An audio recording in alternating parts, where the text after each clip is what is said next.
আসসালামু আলাইকুম। দেখুন, আমি আজকে আপনাদের জন্য কাস্টার্ড বানিয়েছি। আমাদের গাছের আম, আমার গাছের ডালিম, কলা আর কমলা লেবু আর দুধ দিয়ে বানিয়েছি। এগুলো এখন ফ্রিজে রেখে দিব ঠান্ডা হওয়ার জন্য 3-4 ঘন্টার জন্য। তারপরে ঠান্ডা হয়ে গেলে বের করে পরিবেশন করে সবাইকে নিয়ে খাবো।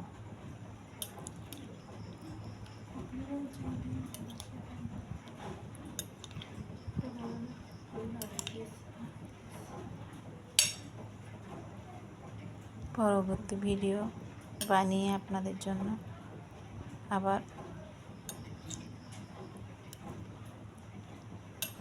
আসবো ইনশাল্লাহ।